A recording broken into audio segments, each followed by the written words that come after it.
నీ చిత్తం అఘోర మరణం, నీ ప్రేమ చరితం అఘోర మరణం మరువలేనయ్యా, మరువలేనయ్యా. యేసయ్యా, యేసయ్యా, యేసయ్యా దయామయా, ఓ మరువలేనయ్యా. బలి పశువుగా నా పాపం కొరకై బలి అయిపోతివయా, బలి పశువుగా నా పాపం కొరకై బలి అయిపోతివయా. నోరు తెరువక భారపు సిలువను భరించి ఓర్చితివా, నాకై భారము మోసితివా. నోరు తెరువక భారపు సిలువను భరించి ఓర్చితివా, నాకై భారము మోసితివా. యేసయ్యా, యేసయ్యా, యేసయ్యా దయామయా, ఓ మరువలేనయ్యా. ప్రార్థన చేస్తున్నా. కృపా సత్య సంపూర్ణుడు ఉన్న యేసయ్యా, సర్వోన్నతుడివి సజీవుడు ఉన్న దేవా, మీకే వందనాలు, స్తోత్రాలు స్తోత్రాలు చెల్లించుకుంటూ ఉన్నాము నాయనా. ఇదిగో నా ప్రభువా, ఈ ఉదయ కాలంలో, ఈ ప్రాంత కాలంలో నా ప్రభు ఈ రీతిగా నాయన అయా అయా మమ్మల్ని అందరినీ సమకూర్చి నా ప్రభు ఇంతవరకు నీ సన్నిధిని తోడుగా ఉంచిన విధానమును బట్టి మీకు స్తోత్రాలు చెల్లిస్తున్నాం. అయా ప్రార్థనలో, పాటలలో నా ప్రభువా, అయా అయా కీర్తన భాగములో నాయన విశ్వాస ప్రమాణములో నా ప్రభువా మీరు తోడుగా ఉన్న విధానమును బట్టి మీకు కృతజ్ఞతలు చెల్లిస్తూ ఉన్నామయ్యా. ప్రత్యేకించి వాక్య లేఖనాల్లోనికి వెళ్ళబోవచ్చు ఉండగా మీ దైవ సేవకులను మీ సిలువు చాటును మరుగుపరుచుకొని ప్రభు ఈ దినమున నా తండ్రి మీరు ఏమి మాట్లాడనయ్యున్నారో అయా మీ దాసులను బలపరిచి తద్వారా నాయన చేరువచ్చిన జూమ్ జాయినర్స్ అందరితో మీరు ముచ్చటించమని వేడుకుంటున్నాను. అయ్యా బావి బ్రదర్ గారిని మీ సిలువు చాటును మరుగుపరుచుకొని నా దేవానికి వందనాలు.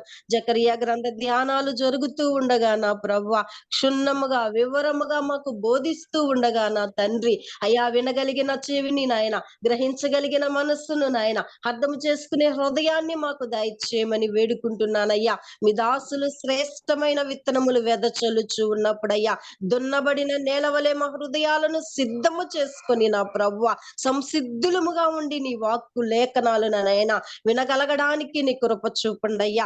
అవి నాయన మంచి నేల మీద పడిన విత్తనముల వలె నా ప్రభువ నూరంతలుగా ఫలించినట్లుగా నా ప్రభువ ప్రతి విషయంలో దిద్దుబాటు కలిగి సిద్ధపాటు కలిగిన జీవితాలను మాకు దయచేయమని నీ వాక్యపు వెలుగులో నాయన మేము దిద్దుకొని బ్రతకడానికి నీ సహాయము దయచేయమని వేడుకుంటున్నాను ప్రభు. ఆనాడు జకరియా గారి ద్వారా నా ప్రభువ మీరు చూపిన దర్శనాలయ్యా, తప్పుడు బోధలు, తప్పుడు ప్రవక్తలు నాయన, అపవిత్రాత్మలు ప్రతిదీ హెచ్చరికతో కూడిన నాయన బోధించుతూ ఉన్నారు ప్రభు. నీకు స్తోత్రాలయ్యా. మేము కూడా నాయన కలిపి చెడిపిడి బోధలకు చెవియొగ్గక నాయన ఏది శ్రేష్టమైనవో, ఏది మాన్యమైనవో నాయన, ఏది నా ప్రభు మా ఆత్మీయతకు ఫలభరితమైనవో నా తండ్రి అయ్యా గ్రహించగలవారమై ఉండడానికి నీ సహాయము దయచేయమని మీ దాసులను మీ సిలువు చాటును మరుగుపరుచుకొని నా ప్రభువ కృంగిన హృదయముతో, నలిగిన హృదయముతో, వేసారిన హృదయముతో నా ప్రభువ తెప్పరెళ్ళ చేసే నీ మాటలయ్యా మనుషుడు రొట్టె వల్ల కాదు మీ నోట నుండి వచ్చి ప్రతి మాట వల్ల జీవించును గనుక నా ప్రభువ జీవించే నీ వాక్కుల చేత ఈ దినమున మమ్మలను బలపరచమని ఖాళీ హృదయాలతో మేము వచ్చి ఉన్నాం యేసయ్యా. అయ్యా శ్రేష్టమైన నీ వాక్కుల చేత మీరు మమ్మలను బలపరిచి స్థిరపరిచి అయ్యా మీ నామానికే మహిమ చెల్లించుకోమని మీకు మాత్రమే కృతజ్ఞతలు చెల్లించుకుంటూ ఎన్నికలే నాకు ఇచ్చిన శ్రేష్టకరమైన సమయమును బట్టి వందన స్తుతులు అర్పిస్తూ నజరేయుడైన యేసుక్రీస్తు వారి అతి శ్రేష్టమైన నామములో అడిగి వేడుకొని ప్రార్థిస్తున్నాను పరమ తండ్రి, ఆమేన్. మేన్ ఆమేన్. ప్రైజ్ లార్డ్ సిస్టర్ గారు. దేవుని నామానికి మహిమ కలుగును గాక. Praise the Lord. ఈ సమయంలో మనకు వాక్యాన్ని అందించడానికి బాబి రత్నాకరణి గారు సిద్ధంగా ఉన్నారండి. కొత్త వారి కోసం సభా మర్యాద కోసం చిరు పరిచయం అండి. బాబి రత్నయ్య గారు, బాబి రత్నాకరణయ్య గారు దేవునిచే కనికరింపబడిన ఒక పాత్ర. వేదాంత విద్య ఎడల వారికి ఆసక్తి, స్నేహితులు మరియు రుచిగల ఫుడ్ వారికి ఎంతో ఇష్టం. వారి ప్రియ సతీమణి గారు షీలా గారండి. మరియు షీలా గారుకు మరియు బాబి గారులకు 3 కుమార్తెలు మరియు అనేక మంది ఆత్మీయ బిడ్డలు. అందమైన సాగర తీరం విశాఖపట్నంలో వారి నివాసం అండి. అన్నయ్య గారిని దీవించిన విధానాన్ని బట్టి దేవునికి వందనాలు తెలియజేస్తూ వెల్కమ్ టు అన్నయ్య ప్లీజ్. గుడ్ మార్నింగ్ అమ్మా. వినిపిస్తుందమ్మా?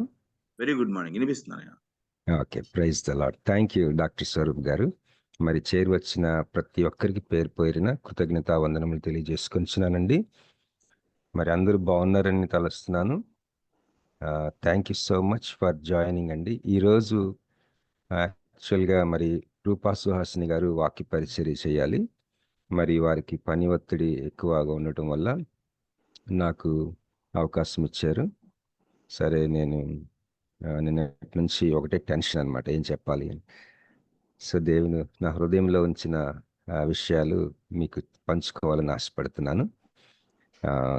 మరి నా కొరకు ప్రార్థించిన సహోదరి శోభారాణి గారికి కృతజ్ఞతలు తెలియజేసుకొంచున్నాను. మరి మనం అందరం ప్రార్థిస్తూ ఉన్నాం డాక్టర్ విజయ్ కుమారి సిస్టర్ గారి కోసం. మరి వారి గురించి ఇంకా ప్రార్థన చేద్దాం. వారి తల్లి గారిని మరి పోగొట్టుకుంటూ, నాకు కూడా మా అమ్మ తను చనిపోయేసరికి 77, మా అమ్మ ఏజ్ 77 సంవత్సరాలు. కరెక్ట్గా హుద్ వచ్చిన నెక్స్ట్ డే మా అమ్మ చనిపోయారు. చాలా అద్భుత రీతిగా దేవుడు అన్ని విషయాలు మాకు సహాయం చేశారు. అప్పటికే చాలా నెలలు మా అమ్మ బెడ్ మీద ఉన్నది. అయితే మా అమ్మ చనిపోయినప్పుడు నా ఏజ్ 40 సంవత్సరాల కంటే ఎక్కువ. 2014 మా అమ్మ చనిపోయింది. అప్పుడు నేను అనుకున్న ఒక 40+ years ఉన్న ఐఎమ్ ఏ మ్యాన్, నేను చాలా గ్రోన్ అప్ మ్యాన్ కదా, నాకు పెద్ద డిఫరెన్స్ అంటే నేను పెద్ద నాకు మరి చిన్నపిల్లలాగా నాకు ఎంత షేక్ ఉన్న గాబులో అనుకున్నాను నేను. కానీ మా అమ్మ చనిపోయినప్పుడు చెప్పలేము అసలు. నాకు లోపల నుంచి అంత షేక్ వచ్చేసింది. నేను వణికిపోయాను. అసలు నా వల్ల కాలేదు. అసలు కొంతసేపు అయితే నాకు ఏమైపోతుందో నాకే తెలియట్లేదు. అసలు అబ్బో ఇట్లా ఉంటుందా అనిపించింది అనమాట. మరి సిస్టర్ గారు ఈరోజు తెల్లవారుజామున తన బాధ పంచుకున్నారు. నిజంగా అమ్మ అమ్మే, నాన్న నానే, డాడీ మమ్మీ మమ్మీ. వాళ్ళు మనల్ని విడిచి వెళ్ళినప్పుడు మనం ఏ వయసులోనున్నా చాలా వేదన ఉంటుంది, అసలు చెప్పలేము ఆ ఎడబాటు. మరి సిస్టర్ గారు ప్రస్తుతం అట్లాంటి పరిస్థితుల్లో ఉన్నారు, అలాంటి సవాలుకరమైన పరిస్థితుల్లో ఉన్నారు. కాబట్టి మనం ప్రార్థనలు ఎత్తుపట్టుకుందాం వారిని, వారి కుటుంబాన్ని. మరి ఎంతో ఘనంగా చేశారు వారి జ్ఞాపకార్థి కూడిక. ఎంతోమంది తల్లిగారి గురించి చాలా గొప్ప సాక్ష్యం ఇచ్చారు. ఆ కుటుంబం గురించి మొత్తం ఎంతో సాక్ష్యం ఇచ్చారు. ఎంత దేవుని హస్తం మరి వారికి తోడై ఉందని. మరి మనవాళ్ళిద్దరు అంటే విజయ్ కుమారి గారి కొడుకులు ఇద్దరు ఎంత ఘనంగా చేశారో. చాలా పెద్ద ఫంక్షన్ చేశారు. మేము దేవుని దయ వల్ల మేము హాజరవ్వగలిగాము. మేము, ఉషా సిస్టర్ గారు, స్వరూప్ గారు, మరి పాస్టర్ గారు రాబర్ట్ జేమ్స్ గారు కూడా వచ్చారు. విజయనగరం నుంచి జామి రవికుమార్ గారు, వారి ప్రియ సతీమణి గారు హాజరయ్యారు. మరి అక్కడ మేము నయోమి సిస్టర్ గారిని మీట్ అయ్యాము. చాలా సంతోషించాము. మరి చాలా బాగా చేశారు. మేము తల్లిగారి గురించి ఎన్నో విషయాలు విన్నాం, చాలా మేలు పొందాం. క్షమాభివృద్ధి కలిగింది వారి సాక్ష్యం ద్వారా. దేవునికి స్తోత్రం కలుగును గాక. ఆ కుటుంబాన్ని బట్టి దేవుని స్తుతిస్తూ ఉన్నాం. మరి ఈరోజు నేనేం పంచుకోవాలనుకుంటున్నానంటే క్రిస్టియన్ పర్స్పెక్టివ్ ఆఫ్ ఎకనామిక్స్. అంటే ఆర్థిక విషయాల్లో క్రైస్తవుడికి ఉండే ఒక దృక్పథం. మన విశ్వాసిగా ఆర్థిక విషయంలో మనం మన విశ్వాస జీవితంలో ఆర్థిక విషయాలు అన్న అంశంపై దేవుని చిత్తమైతే కొన్ని రోజులు ధ్యానం చేయాలని కొన్నిసార్లు నాకు ఛాన్స్ వచ్చినప్పుడల్లా ధ్యానం చేయాలని నేను కోరుకొంచున్నాను.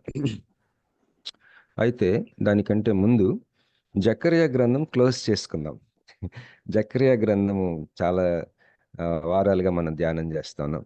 నేను స్టార్ట్ చేసినప్పుడు ఆ దర్శనాలు అవి చాలా బాగున్నాయి, కానీ ముందుకెళ్తా ఉంటే చాలా టఫ్ బుక్ అనిపించింది. అది ఆల్మోస్ట్ లైక్ రెవల్యూషన్ లాగుంది అది.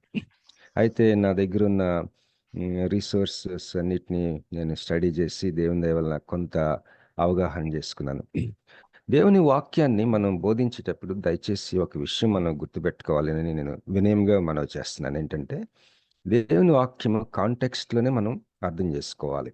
అంటే మరి అంతకుముందు కూడా ఎవరో ఒక సేవకులు చెప్పారు, మనం ఏదన్నా ఒక వాక్యం చదువుతా ఉన్నప్పుడు, ఉదాహరణకి మత్తయి సువార్త 5వ అధ్యాయంలోని ధన్యత వాక్యాలు చదువుతున్నాం అనుకోండి, లేకపోతే ఇంకొద్దిగా ముందుకెళ్తే దేవుని రాజ్యమును ఆయన నీతిని 5-6, 7 అధ్యాయాలు మనం కష్టం అనుకోకుండా మనం చదువుతున్న భాగానికి ముందు కొన్ని వచనాలు, వెనక ఆ తర్వాత కొన్ని వచనాలు మనం చదువుకుంటే అసలు ఏ సందర్భంలో ఆ మాటలు మాట్లాడారు అన్నది మనకు అర్థమవుతుంది. ఆ సందర్భానుసారంగా మనం ఆ మాటల్ని గ్రహించుకున్నప్పుడు మనకి ఎక్కువ మేలు కలుగుతుంది. ఇంగ్లీష్లో థియలాజికల్గా 2 మాటలు ఉంటాయి. ఒకటి ఎక్సజెసిస్ అంటారు. అంటే ఒక బావిలో బకెట్ వేసి నీళ్లుని పైకి తోడుకుంటూ అనేది మనం చేయాలి. దేవుని వాక్యం ఒక బావి లాంటిదైతే మనం చదువుకోవటం, మనం ధ్యానం చేయటం, సందర్భానుసారంగా దానిని కనిపెట్టడం, పరిశీలించటం, దాని భావం పట్టుకోవటం, ఇవన్నీ కూడా ఒక బావిలో బకెట్ వేసి పైకి లాక్కోవడం. కానీ ఒకవేళ బకెట్‌లో బయట నీళ్లు తీసి బావిలోకి వేస్తే అట్లా ఎవరు చేయరు. కానీ ఒకవేళ అలా వేస్తే దానినేమంటారంటే ఐసజెసిస్ అంటారు. అంటే మన మైండ్‌లో ఉన్నది మనం చదివే వాక్యంలోకి పెట్టటం. మనం అనుకున్న ఒక ఆలోచనని మనం చదువుతున్న వాక్య భాగంలోనికి చదవటం. లేదా మనమేమనుకుంటున్నామో దానిని ఆ వాక్యంలోనికి మనం పెట్టి మరి వాక్య ప్రకటన చేయటం గానీ, ఆలోచించటం గానీ చేస్తే దాన్ని ఐసజెసిస్ అంటారు. బకెట్‌లో బయట నుంచి ఎక్కడో బకెట్ నీళ్ళు తీసుకొచ్చి బావిలో ఏసినట్టనమాట. అలా ఎవరు చేయరు. కానీ దాంతో సమానం అది. So, exegesis is healthy. Eisegesis is very narrow. మరి మన భావాలు దేవుని వాక్యంలోనికి చొచ్చటానికి ప్రయత్నం చేస్తే, దానివల్ల మనకి జరిగే మేలు అసలు చాలా తక్కువుంటది. మన మైండ్ గూడా చాలా తక్కువ చూడగలదు. మన మైండ్‌కి కన్నుంటది. మనోనేత్రం అంట. మీ మనోనేత్రములను వెలిగింపవలెనని ఎఫెసీ పత్రికలో ఉంటది.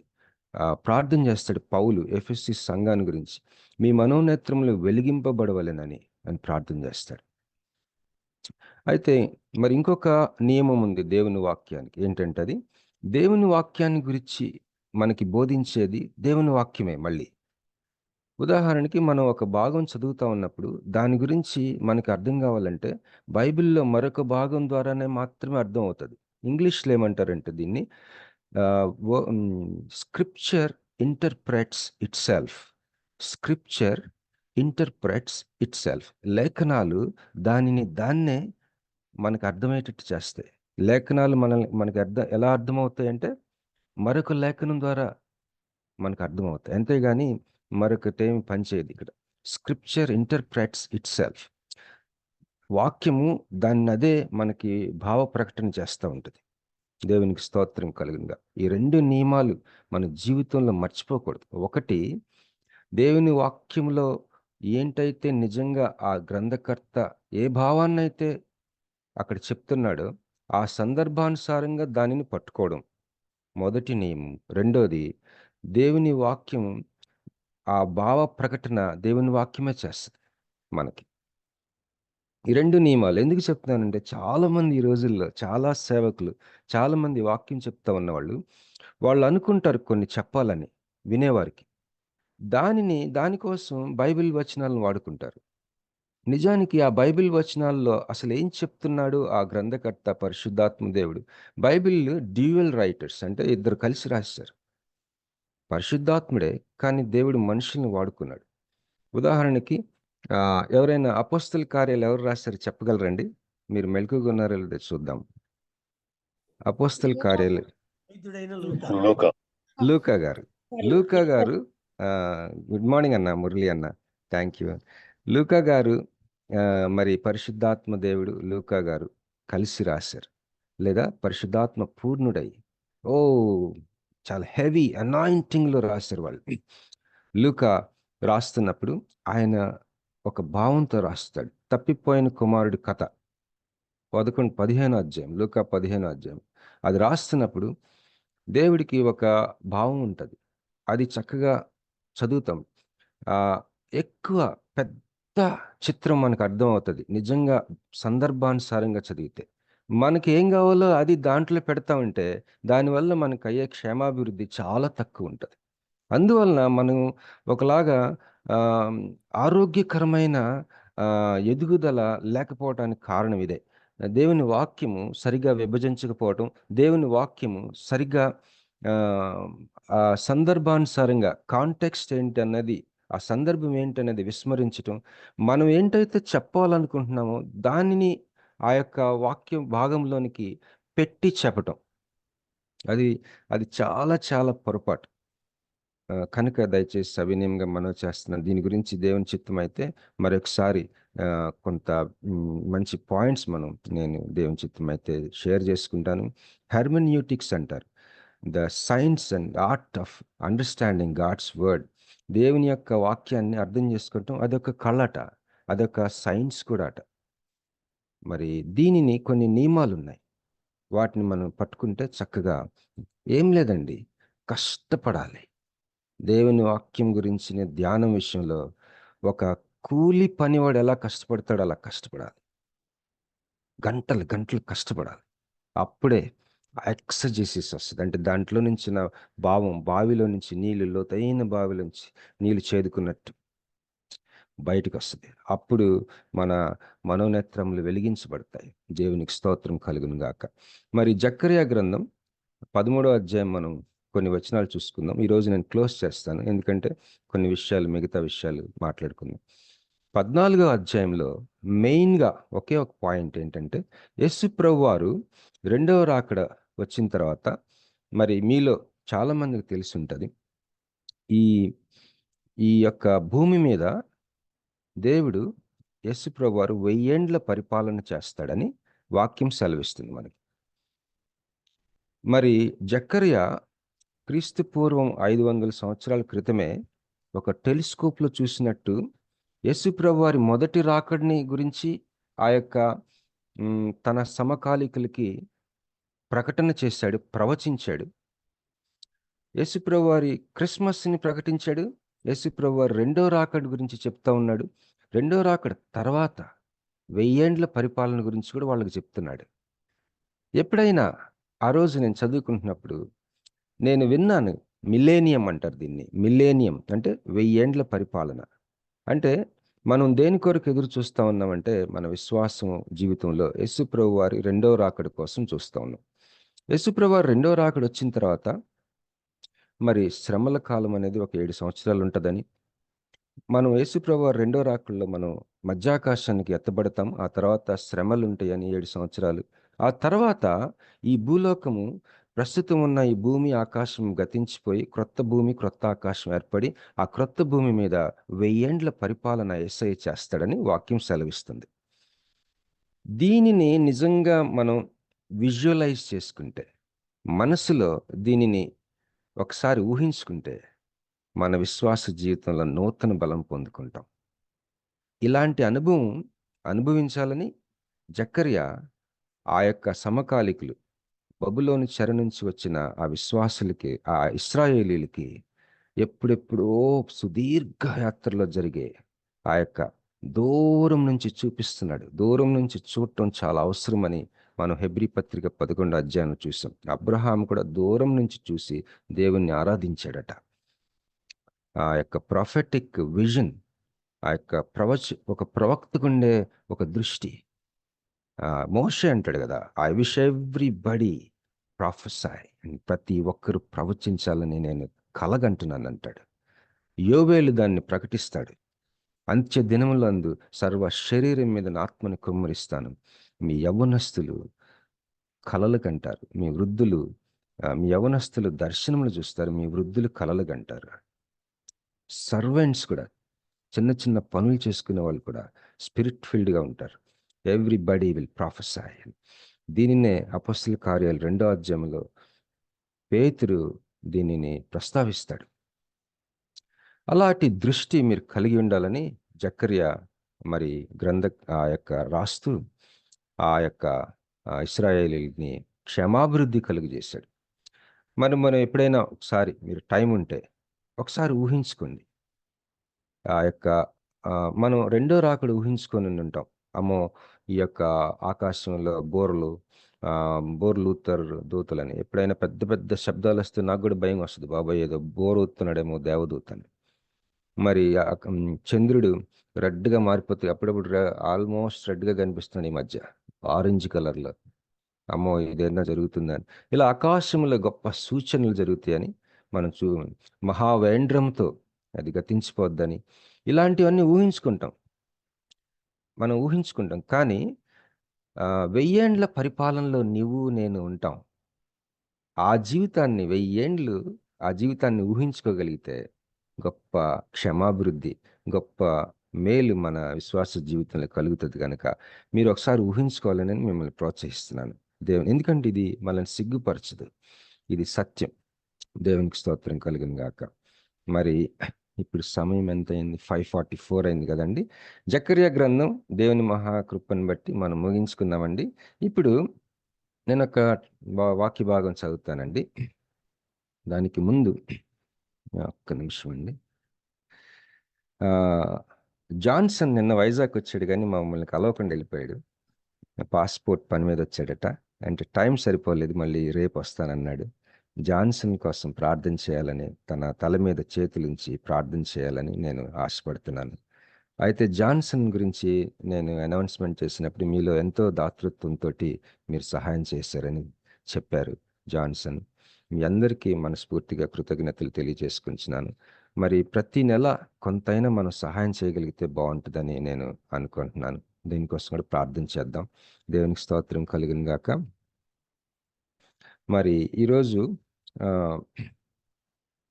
2వ రాజుల గ్రంథము 4వ అధ్యాయంలో ఒక విషయం, ఒక సంఘటన, ఒక అద్భుతం, లేకపోతే ఒక విషయం మనం గమనిస్తాం. 2వ రాజులు 4వ అధ్యాయం ఎవరైనా చదువుతారండి?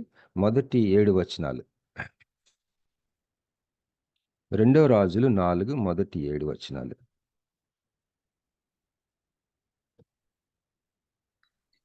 అంతటా ప్రవక్తల శిష్యులలో ఒకని భార్య, నీ దాసుడనైన నా పెనిమిటి చనిపోయెను, అతడు యెహోవా యందు భక్తి గలవాడై ఉండెనని నీకు తెలిసే ఉన్నది.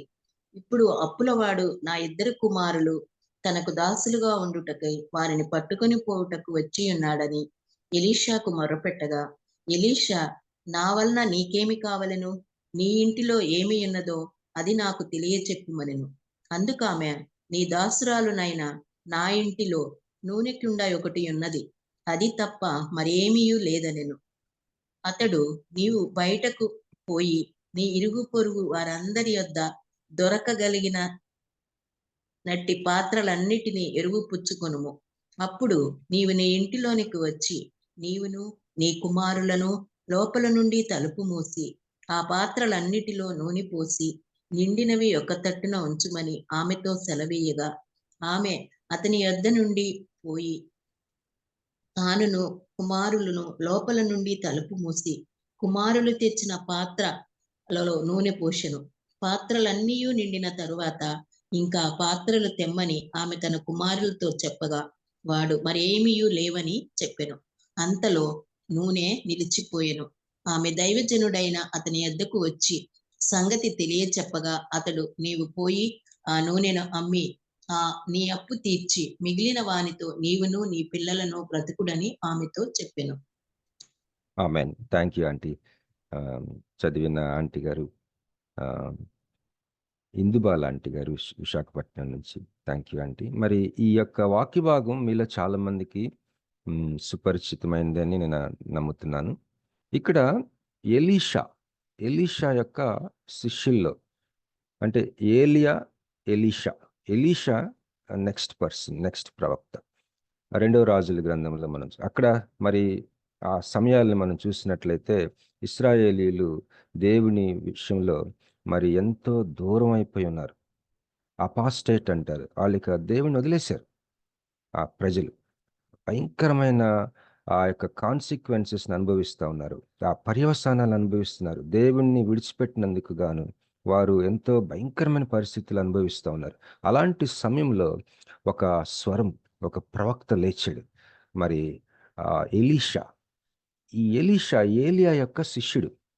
ఎంత మంచి వ్యక్తి అంటే ఏలియాని ఎక్కడికి వెళ్తే అక్కడ వెంబడించాడు. చాలా ముఖ్యమైన విషయం ఇది. We have to travel with the servants of God. దేవుని సేవకులతో మనం ప్రయాణాలు చేయాలి. దేవుని సేవకులతో ఉండాలి.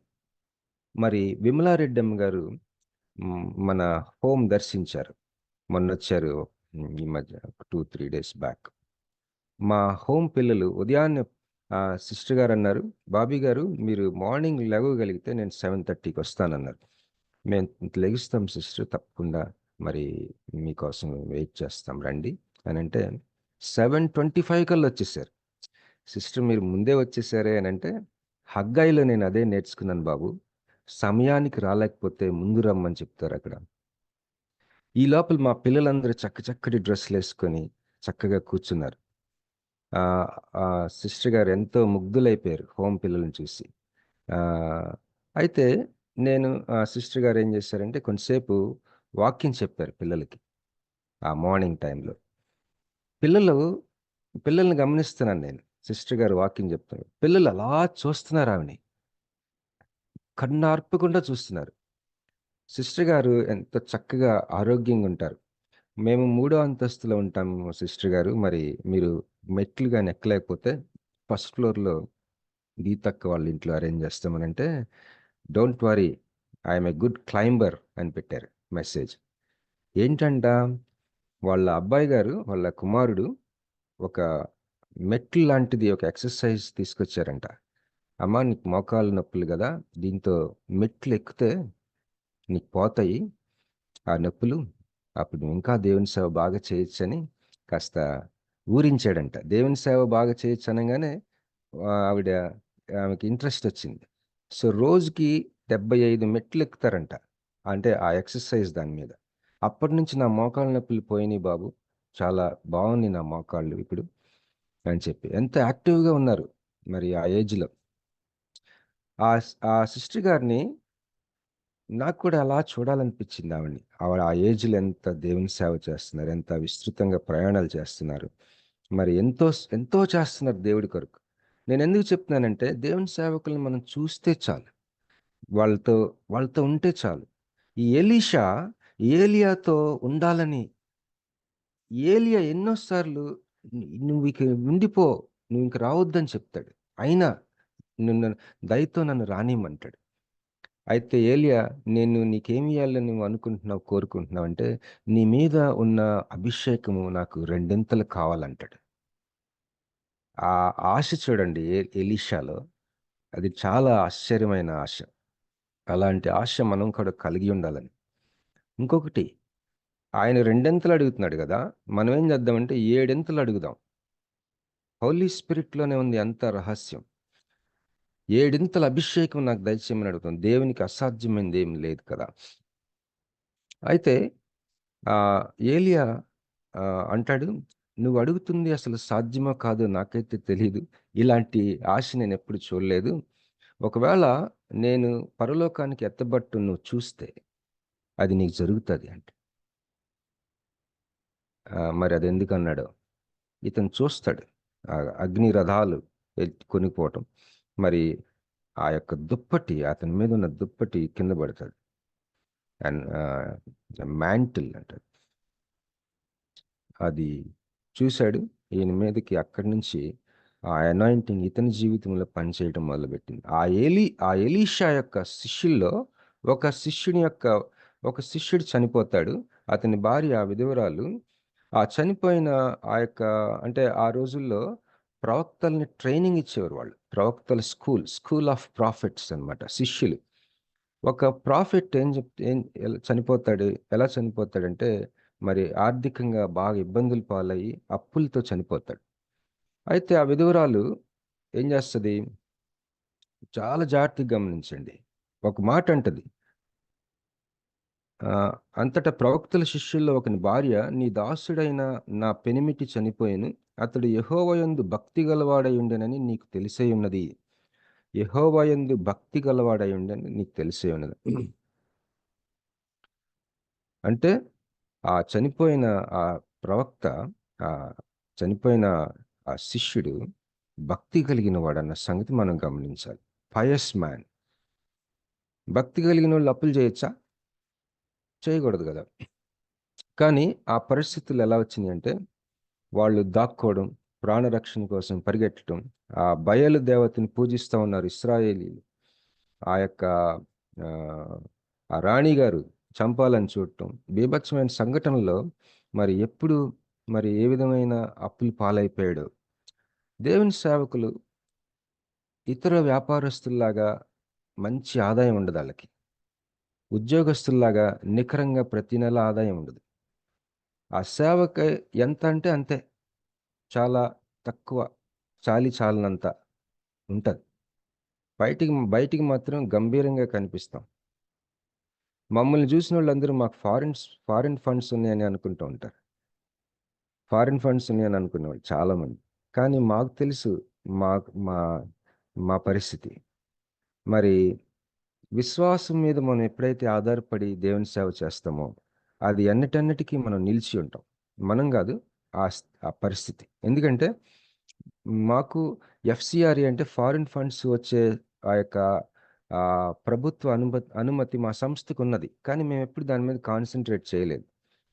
చాలామంది ఆ యొక్క ఎఫ్సిఆర్ఏ మీద, ఆ అనుమతి మీద కాన్సన్ట్రేట్ చేసి చాలా డబ్బులు తెప్పించుకున్నవారు ఉన్నారు. కొంతమంది సేవ చేశారు, కొంతమంది స్వార్థంగా వాడుకున్నారు. మనందరికీ తెలిసిన విషయాలే.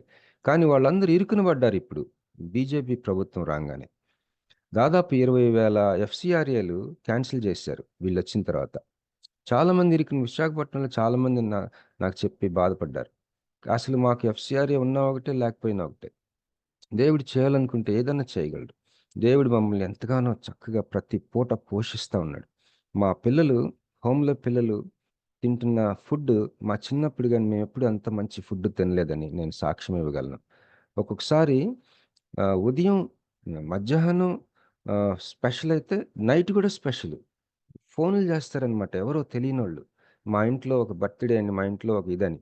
మరి ఒక్కొక్కసారి డేట్స్ ఉండవు, ఖాళీ ఉండవు. అంతగా పోషిస్తున్నాడు దేవుడు. ఒక విచిత్రమైన సంగతి ఏంటంటే, పిల్లలందరూ సెలవులకి వెళ్తే ఫోన్ కాల్స్ కూడా ఆగిపోతాయి. వాళ్ళకి ఎవరికి తెలియదు. పిల్లలందరూ సెలవులకి, ఉదాహరణకి వేసవి సెలవులు ఒక నెల వెళ్తారు. అప్పుడు మిరకిల్స్ ఆగిపోతాయి. ఆశ్చర్యం వేస్తుంది మాకు. ఇది మేము దాదాపు ఒక 30 సంవత్సరాలుగా చూస్తున్నాం. దేవుడు మనల్ని పోషించే దేవుడై ఉన్నాడు. దేవునికి స్తోత్రం కలుగును గాక. అయితే ఇక్కడ ఇతను ఏదో చాలా విలాసవంతమైన జీవితం జీవించి అప్పులు చేయలేదండి. స్వార్థం వరకు అప్పులు చేయలేదు. కానీ ఇరుకున పడి సఫర్ అయ్యి శ్రమలతో పాటు ఎక్కడో ఇరుకున పడి పాపం అప్పులు పాలైపోయాడు ఈ సేవకుడు. ఆయన భార్య విధవరాలు వచ్చి అడుగుతుంది, ఒక డెసిషన్ తీసుకుందామే. ఎవరైతే రిసోర్స్ పర్సన్ ఉన్నారో ఆ పర్సన్ దగ్గరికి వెళ్ళి మొరపెట్టుకుంటాను నేను అని మొరపెట్టింది. వచ్చి, నీ సేవకుడు భక్తి గలవాడని నీకు తెలుసు కదా, ఇదిగో ఏంటి ప్రాబ్లం చూడండి.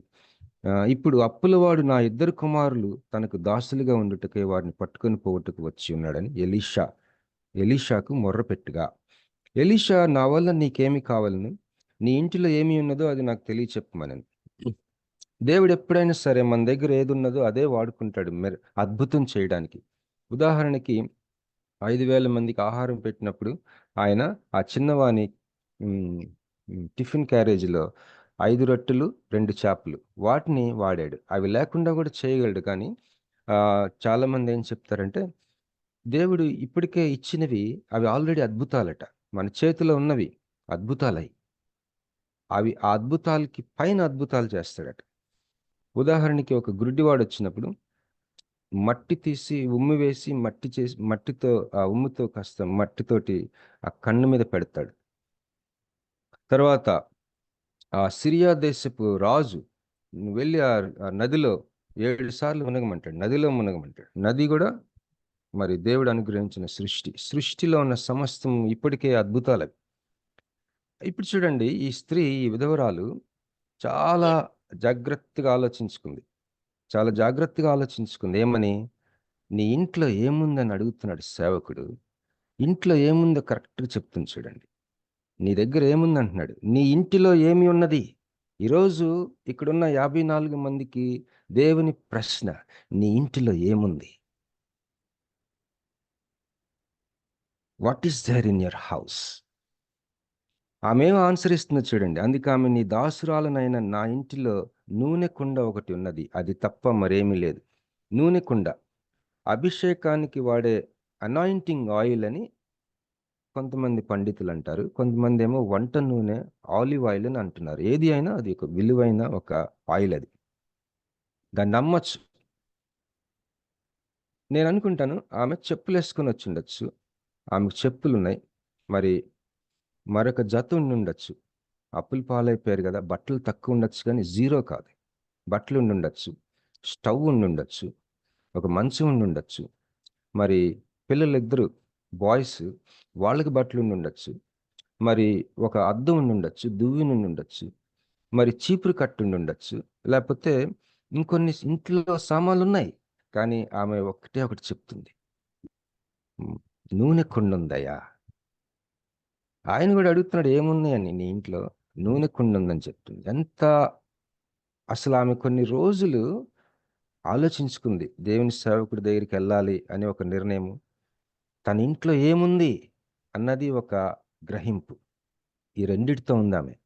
తర్వాత చూడండి, అతడు, నీవు బయటికి పోయి నీ ఇరుగు పొరుగు వారందరి యొద్ద దొరకగలిగిన వట్టి పాత్రలన్నిటిని ఎరవు పుచ్చుకొని. అప్పుడు చెప్తున్నాడు దేవుడు, వర్డ్ ఆఫ్ విజ్డమ్ అంటారు దీన్ని, బుద్ధి వాక్కు అంటారు. Holy Spirits, gifts of the Holy స్పిరిట్లో ఒక వరం ఇది. పరిశుద్ధాత్మ కృపావరాలు 1 కొరింథీ 12 ఉంటాయి. ఒక కృపావరం ఏంటంటే బుద్ధివాక్. ఏమి చేయాలో దేవుని సేవకుడిగా నీవు చెప్పగలగాలి. హల్లెలూయా. ఏం చేయాలో నీవు పరిశుద్ధాత్మ దేవుడు నీకు అనుగ్రహించుకున్నది, నువ్వు నీ యొక్క నీ శిష్యులకి, నువ్వెవరినైతే డిసైపుల్ చేస్తున్నావో వారికి చెప్పగలిగిన స్థితి దేవుడు మనకు అనుగ్రహిస్తాడు. దేవునికి స్తోత్రం కలుగును గాక. బుద్ధివాక్కు. నువ్వు వెళ్ళి నీ ఇరుగు పొరుగు వాళ్ళ దగ్గర ఖాళీ పాత్రలు, ఏ సైజ్ అయినా సరే, ఎన్ని తెచ్చుకుంటావు అన్ని తెచ్చుకో, అరువు తెచ్చుకో, మళ్ళీ ఇస్తానని చెప్పి తీసుకొచ్చుకో. ఆవిడ వెళ్ళి అలా చేసింది. అప్పుడు నీవు నీ ఇంటిలోనికి వచ్చి నీవును నీ కుమారులను లోపల నుండి తలుపు మూసి ఆ పాత్రలన్నిటిలో నూనె పోసి నిండినవి ఒక తట్టున ఉంచమని ఆమెతో సెలవీయగా, ఆమె అతని యొద్ద నుండి పోయి తానును కుమారులను లోపలి నుండి తలుపు మూసి కుమారులు తెచ్చిన పాత్రలలో నూనె పోసింది. పాత్రలన్నీ నిండిన తర్వాత ఇంకా పాత్రలు తెమ్మని ఆమె తన కుమారునితో చెప్పగా, వాడు మరేమీ లేవని చెప్పాను. అంతలో నూనె నిలిచిపోయింది. ఆమె దైవజనుడైన అతని యొద్దకు వచ్చి సంగతి తెలియజెప్పగా, అతడు, నీవు పోయి ఆ నూనెను అమ్మి నీ అప్పు తీర్చి మిగిలిన దానితో నీవును నీ పిల్లలను బ్రతుకుడని ఆమెతో చెప్పాను. ఇక్కడ మనం గమనించినట్లయితే 4వ వచనంలో ఆ పాత్రలన్నిటిలో నూనె పోయమంటున్నాడు. ఇప్పుడు ఆమె ఏం చేసి ఉంటుంది? ఇంటికి వచ్చి కుమారులను పంపించింది ఇరుగు పొరుగు దగ్గర. వాళ్ళు అన్ని రకాల సైజులు ఎన్ని తేగలిగితే అన్ని తెచ్చారు. ఆ ఇంట్లో ఫుల్ నింపేశారు. ఇప్పుడు ఆమె దగ్గర ఉన్న నూనె కుండలో ఉన్న నూనె తీసుకొని స్టార్ట్ చేసింది పోయటం. అది పోస్తా ఉంటే సృష్టించబడతా ఉంది. అన్ని నిండిపోయినాయి. ఇంకా పాత్రలు ఏమని తెమ్మని అంటుంటే వాళ్ళ పిల్లలు అంటున్నారు, తన ఒక కుమారుడితో చెప్పిందంట. వాడేమంటున్నాడు, మరేమీ లేవంట, ఇక ఎక్కడా లేవు, అన్ని మేము సంపాదించినంత అన్ని అడిగాం, లేవని చెప్తున్నాడు. అప్పుడేం జరిగింది? అంతలో నూనె నిలిచిపోయింది. అప్పుడు దాకా సృష్టించబడుతూనే ఉంది. పాస్టర్ కాలేబ్ గారు వింటున్నారా? ఆ నూనె ఆగలేదు. ఆ నూనె సృష్టించబడుతుంది. ఆమె పోస్తుంటే సృష్టించబడుతుంది. ఆ పాత్రలన్నిటిని నిండిపోయిన ఒక పక్కన పెట్టమంటున్నాడు. గమనించండి, అది విలువ కలిగిన నూనె, ఆమె అమ్మగలదు అది. బహుశా ఆ చుట్టుపక్కల ఏరియాలో అంత స్టాక్ ఎక్కడ లేదేమో. ఇదంతా మహా అయితే ఒక గంటల పని. ఒక గంటలో పరిస్థితిని, గతిని మార్చేస్తాడు దేవుడు. ఎంత అద్భుతాలు చేయగలిగిన దేవుడు. ఇప్పుడు ఆమె ఏం చేసింది? ఇక వెంటనే మరి ఏం చేద్దాం అని సొంతగా ఆలోచించుకోకుండా మళ్ళీ దేవుని సేవకుడి దగ్గరికి వెళ్ళింది. ఇప్పుడు ఏం చేయమంటారయ్యా? మీరు చెప్పినట్టు చేసాం, మొత్తం నిండిపోయింది. ఆమె దైవజనుడైన అతని యొద్దకు వచ్చి సంగతి తెలియజెప్పగా, అతడు, నీవు పోయి ఆ నూనె నమ్మి నీ అప్పు తీర్చి, ఫస్ట్ అప్పు తీర్చమంటున్నాడు, మిగిలిన దానితో నీవును నీ పిల్లలను బ్రతుకుడని ఆమెతో చెప్పాను. ఒక బిజినెస్, ఒక మంచి పని ఆమె చేతికి అప్పచెప్పాడు. అద్భుతం చేయటమే కాకుండా, ఆమె అప్పు తీర్చడమే కాకుండా, ఆమెకి ఒక చిన్న వ్యాపారం తన శేష జీవితంలో. ఇక్కడ ఇద్దరు వ్యక్తులు ఉన్నారు మెయిన్గా, ప్రవక్త, విధవరాలు. ప్రవక్త ఒక రిసోర్స్ పర్సన్. మన జీవితంలో మనల్ని కూడా రిసోర్స్ పర్సన్గా, ఈ ప్రవక్త అంటే పాస్టర్ గారు అనుకుందాం ఉదాహరణకి. మనం ఇచ్చే స్థితిలో ఉంచుతాడు మనల్ని. మనం ఇచ్చే స్థితిలో, లేదా మనము ఒకరిని ధైర్యపరిచే స్థితిలో మనల్ని ఉంచుతాడు, లేదా మనల్ని ఒకరిని ఎంపవర్ చేసే ఒక స్థానంలో మనల్ని ఉంచుతాడు. ఎంపవర్ చేసే స్థానంలో ఉంచుతాడు. నువ్వు ఒక ఫోన్ చేస్తే నీ యొక్క మాటను విని ఒక సహాయం చేయగలిగిన స్థితి నీకు ఇచ్చుంటాడు దేవుడు. దాన్ని ఒక రిసోర్స్ పర్సన్ అంటారు. ఎలీషా దగ్గర డబ్బులు ఉండుండకపోవచ్చు, కానీ దేవుని ఆత్మపూర్ణుడైన ఒక ప్రవక్త అతను. ఆయన పేతురు, యోహాన్లు అంటారు కదా, ఆ యొక్క అడుక్కునేవాడితోటి, వెండి బంగారాలు నా దగ్గర ఉంటే నేను ఇస్తాను, కానీ అవి నా దగ్గర లేవు, కానీ నా దగ్గర ఒకటి ఉంది. అదేంటంటే స్వస్థత వరం ఉంది. ఈరోజు నీకు ఒక స్వస్థత వరం ఉండొచ్చు. ఈరోజు నీ దగ్గర ఆ యొక్క ప్రశ్న, ఇందాక ప్రశ్న ఏంటంటే, నీ ఇంటిలో ఏమున్నాయి అని ప్రశ్న కదా. దానికి నేను కొన్ని రాసుకున్నాను. నీ ఇంటిలో ఏమి ఉన్నదో అది నాకు తెలియచెప్పమన్నాడు కదా. మన ఇంటిలో ఏముందంటే, ఉదాహరణకి అబ్రహాము వలె దేవుని స్వరము విని రీలొకేట్ అయ్యే ఒక సామర్థ్యం నీకు ఉండొచ్చు. చాలామంది ఉన్న దగ్గరే ఉండి సఫర్ అవుతుంటారు. అక్కడ ఉద్యోగాలు లేక, అక్కడ అవకాశాలు లేక, అక్కడే ఉండి మగ్గిపోతుంటారు. అరే, ప్రపంచం అంతా నీ ముందుంది కదా. దేవుడు నీతో మాట్లాడుతున్నాడేమో, మరొక స్థలానికి వెళ్ళటానికి, మరొక పట్టణానికి, మరొక నగరానికి, మరొక దేశానికి వెళ్ళాలని నీతో మాట్లాడతాడేమో, దేవుడు మాట్లాడుతున్నాడేమో. మొన్న ఒక బ్రదర్ కనపడ్డాడు నాకు. తను మ్యూజిక్ టీచర్ అనమాట. అన్నా, చాలా సఫర్ అవుతున్నావు అన్నా అన్నాడు. ఇంకా వేరే కంట్రీ వెళ్ళటానికి ఆపర్చునిటీ వచ్చినా కూడా నేను వెళ్ళట్లేదన్నా అన్నాడు. వెళ్ళరా బాబు, ఖచ్చితంగా వెళ్ళు, ప్రార్థన చేసుకోదు, దేవుని చిత్తమో కాదో కనుక్కొని, ఒకవేళ దేవుని చిత్తం అయితే వెళ్ళమని చెప్పాను. వెళ్ళాలి. మనం ఈరోజు ఇండియాలో ఉండి ఆస్ట్రేలియా ఉండే వాళ్ళు ఎంత బాగున్నారు అనుకుంటాం, అమెరికాలో ఉండే వాళ్ళు ఎంత బాగున్నారు అనుకుంటాం. నిజంగానే బాగుంటారు వాళ్ళు, వాళ్ళ సిస్టమ్స్ బాగుంటాయి. మనం వెళ్ళాం, ఎందుకంటే మనం ఇక్కడ కొన్ని బైండింగ్ ఉంటాయి. ఏదో కారణం, దేవుడు వెళ్ళమంటే వెళ్ళాలి. ఒకవేళ దేవుడు వెళ్ళొద్దంటే వద్దు. మరి ఆ వెళ్ళగలిగిన సామర్థ్యం నీకుందేమో. ఆ స్త్రీ విధవరాలు తన ఇంట్లో నూనె కుండ ఉన్నట్టు ఇంకొక దగ్గరికి వెళ్ళి స్థిరపడే సామర్థ్యం నీకుందేమో. ఒక ప్రత్యేకమైన అభిషేకం నీ జీవితం మీద ఉందేమో. నీ ఇంట్లో ఏముంది అన్న ప్రశ్నకి కొన్ని ఆలోచనలు. స్వస్థత వరం నీకుండొచ్చు, పరిశుద్ధాత్మ వరాలు నీకుండొచ్చు, రకరకాల సామర్థ్యాలు నీకుండొచ్చు, ఇతరుల కోసం ఫండ్ రైజ్ చేసే సామర్థ్యం నీకుండొచ్చు. తర్వాత నీ ఇంట్లో ఏముందో నీకే తెలుసు. నీ ఒకలాంటి స్కానింగ్ మిషన్ లాగా ఒకసారి ఆలోచించండి, నీ దగ్గర ఏముంది. మోషేతో అంటున్నాడు దేవుడు, నీ చేతిలో ఏముందంటే కర్ర ఉంది, నీ కర్ర ఆ సముద్రం వైపు ఎత్తి అంటాడు. అలాగా మరి ఎన్నో రకరకాలైన మనం దేవుని యొక్క కార్యాలు మనం చూస్తాం దేవుని వాక్యంలో. నీ ఇంటిలో ఏముంది, నీ దగ్గర ఏముంది. నీ దగ్గర మరి గిఫ్ట్స్ ఉండొచ్చు, ఎబిలిటీస్ ఉండొచ్చు, టాలెంట్స్ ఉండొచ్చు, పరిచర్య చేసే వరం ఉండొచ్చు. దేవునికి స్తోత్రం కలుగును గాక.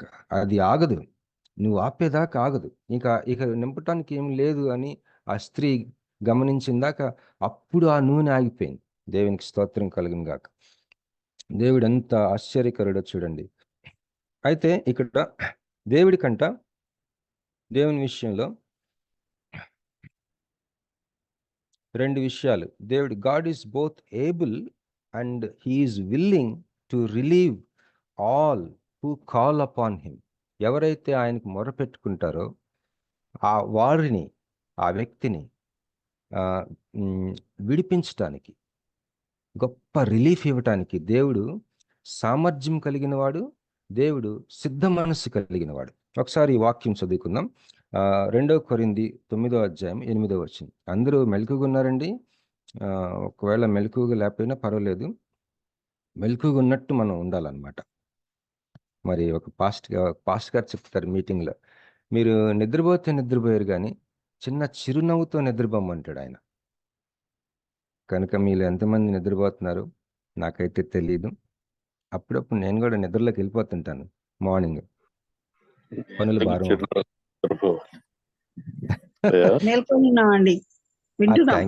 Thank you sister. Praise Lord sister. 2 కొరింథీ thank you sister. Thank you అండి. 2 కొరింథీ 9:8. 2 కొరింథీ 9:8. మరియు అన్నిటి యందు ఎల్లప్పుడూ మీలో మీరు సర్వ సమృద్ధి గలవారై ఉత్తమమైన ప్రతి కార్యము చేయుటకు దేవుడు మీ ఎడల సమస్త విధములైన కృపను విస్తరింపచేయగలడు. దేవుడు తనకు మొరపెట్టుకునే వారిని విడిపించడానికి, ప్రైజ్ లార్డ్, విడిపించడానికి, రిలీఫ్ ఇవ్వటానికి, ఎవరైతే తనకి మొరపెట్టుకుంటారో, నిజంగా మొరపెట్టుకోవాలి. కొంతమంది ప్రైవేట్ ప్రార్థన, వ్యక్తిగతమైన ప్రార్థన పబ్లిక్లో చేస్తుంటారు. అదేం కుదరదు, దానివల్ల ఏం ప్రయోజనం ఉండదు. దేవునితో ప్రార్థన చేసినప్పుడు అది చాలా వ్యక్తిగతంగా ఎవరు చూడకూడదు, అక్కడ సీక్రెట్గా. మొన్న నా కూతురు, నేను 4 గంటలకి లేపుదామని వెళ్తే మోకరించింది రూమ్లో. నేను ఎంత తబ్బిబ్బైపోయాను, అసలు ఎంత ఆనందం వేసింది. మా ఆవిడికి చెప్పాను, ఏమో నీ కూతురు మోకరించింది రూమ్లో అంటే, నిన్న ఒకరు మెసేజ్ బాగా చెప్పారు చర్చిలో, దాని ఎఫెక్ట్ అనమాట అంటుంది. పాపం అది ప్రార్థన చేసుకుంటుంది కానీ పర్సనల్ ప్రేయర్ తగ్గింది, వాక్యం ఎక్కువ చదువుకుంటుంది. నేను కూడా చెప్పామన్నా, ప్రార్థన ఎక్కువ ఉండాలమ్మా అని. ఇలా మీకు జస్ట్ చెప్తున్నాను, పట్టుదల కలిగి ప్రార్థన చేస్తే కార్యాలు జరుగుతాయి. ఎలా ఉండాలంటే, దేవుడు చెప్పాడు కదా, మీ రూమ్లోకి వెళ్ళిపోండి, అసలు తలుపేసుకోండి, రహస్యమందున్న నీ తండ్రికి నువ్వు మొరపెట్టు. ఎప్పుడైతే అలాంటి మొరపెడతావో అప్పుడు ఏం జరుగుతుందంటే, దేవుడికి ఒక సామర్థ్యం ఉంది నిన్ను విమోచించడానికి, నిన్ను బయటపడేయటానికి.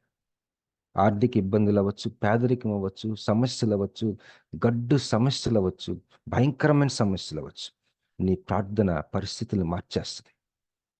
దేవునికి స్తోత్రం. చాలాసార్లు దేవుడు అనేకమైన జీవితాలు చేసి చూపించాడు. అది ఆయనకు ఆ సామర్థ్యం ఉంది, ఆయనకు ఆ సిద్ధ మనస్సు ఉంది. మరొకసారి చదువుతాను, 2 కొరింథీ 9:8. మరియు అన్నిటి యందు ఎల్లప్పుడూ మీలో మీరు సర్వ సమృద్ధి గలవారై ఉత్తమమైన ప్రతి కార్యము చేయుటకు దేవుడు మీ ఎడల సమస్త విధములైన కృపను విస్తరింప చేయగలడు. మరొక వాక్యం చదువుకుందాం, ఎఫెసీ 3:20. మనలో కార్యసాధకమైన తన శక్తి చొప్పున మనము అడుగు వాటన్నిటికంటేను ఊహించు వాటన్నిటికంటేను అత్యధికంగా చేయ శక్తి గల దేవుడు మన దేవుడు. అడుగు వాటన్నిటికంటే, ఊహించు వాటన్నిటికంటే అత్యధికంగా చేసే శక్తి ఆయనకుంది. ఆ సామర్థ్యం ఉంది. నీకు రిలీఫ్ ఇవ్వాలని, నిన్ను బయటపడేయాలని, నీకు సహాయం చేయాలన్న సిద్ధ మనసు కూడా ఉంది. దేవునికి స్తోత్రం కలుగును గాక. అయితే ఈ యొక్క ఉద్దేశం కొరకు, మనకి సహాయం చేయాలని సిద్ధ మనస్సు, మనకి సహాయం చేసే సామర్థ్యం, మనకి సహాయం చేయాలని ఆ యొక్క ఉద్దేశంతో ఆయన యేసుక్రీస్తులో ఆ సంపూర్ణత దాచి ఉంచాడట.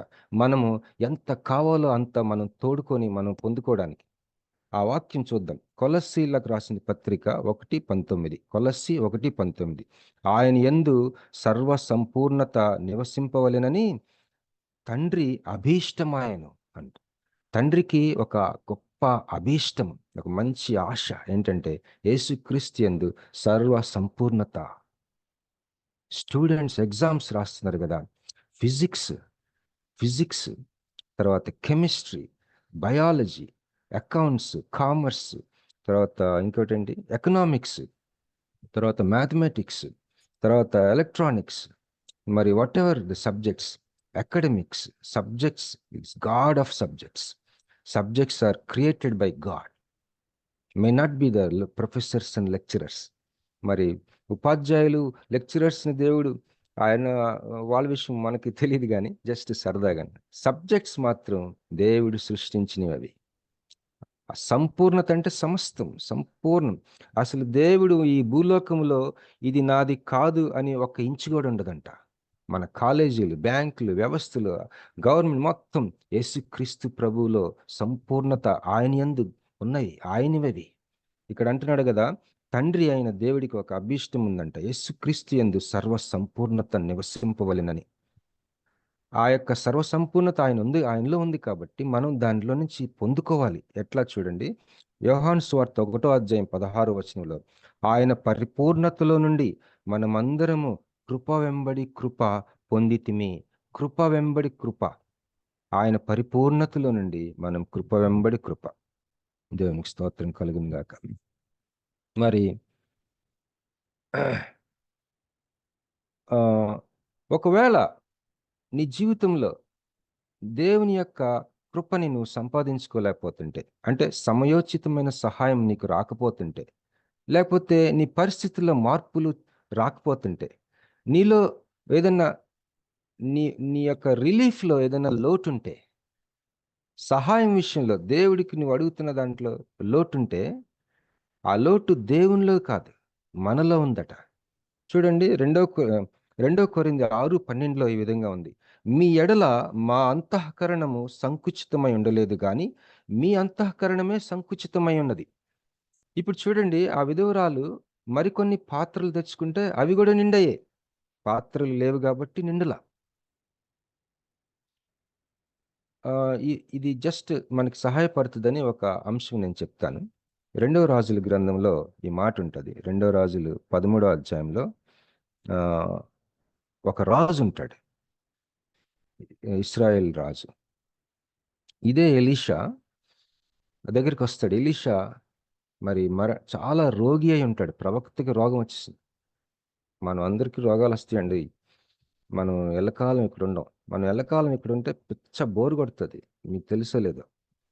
ఆ పూర్వకాలం 600-700 సంవత్సరాలు బతికిన వాళ్ళు నాకు వాళ్ళని జ్ఞాపకం చేసుకుంటే అరే రే ఎంత బోరు కొట్టుంటుందో వాళ్ళకి అని చాలా జాలేస్తుంది నాకు. ఎవరో ఒక ఆయన 900 సంవత్సరాలు బతికాడంట, 900 బర్త్డేస్. మరి అబ్రహాం గురించి 100 ఏళ్ళకి మెతుషెలా గారు అన్ని సంవత్సరాలు బతికితే ఇంకేమైనా ఉందా అసలు? ఇప్పుడే కూర్చుంటే నుంచోలేకపోతున్నాం, నుంచుంటే కూర్చోలేకపోతున్నాం, మెట్లు ఎక్కుతుంటే మోకాలు నొప్పులు, ఎన్ని రకరకాలైన పరిస్థితులు. చూసిన వాళ్ళనే చూడటం. మరి పరలోకంకి వెళ్తే ఎలా ఉంటుంది అసలు? 6th 7th డైమెన్షనల్ ఫీల్డ్ అంట అది. మనకు తెలిసిన 3rd డైమెన్షన్ పొడవు, వెడల్పు, లోతే, ఎత్తు. అక్కడ డైమెన్షన్స్ అన్ని వేరు. నా మ్యాన్షన్ ఒక లెవెల్లో ఉంటే మా ఆవిడ మ్యాన్షన్ ఇంకో లెవెల్లో ఉంటుందంట. మా ఆవిడని అడిగాను ఒకసారి, నా ఇంటి పక్కన ఉంటావా అంటే, నేను అసలు ఉండనంది, వేరే ఏరియాలో ఉంటానని అంది. సో మరి అందరూ మనకి పరలోకం ఎట్లా ఉంటుంది అసలు? పర్ఫెక్షన్ అంతా, సంపూర్ణత, ప్రేమ సంపూర్ణత, ప్రేమలో తేడాలుండవు. మరి జ్ఞానము, మరి జీవితం పరిపూర్ణ జీవితం. దేవుడు అసలు ఆదామును ఎందుకు సృష్టించుకున్నాడో మరొకసారి జరగబోతుంది. మహామహిమలో, మరెక్కువ మహిమలో జరగబోతుంది. అక్కడికి వెళ్ళాలి కానీ ఊరికి ఇక్కడే ఉంటే కుదరదు. మరి అంటే మనము బోరు కొట్టిపోద్ది మనకి. కనుక మనకు రోగాలు వస్తాయి. ఏదో ఒక రోగం వస్తేనే మనం ఈ లోకం నుంచి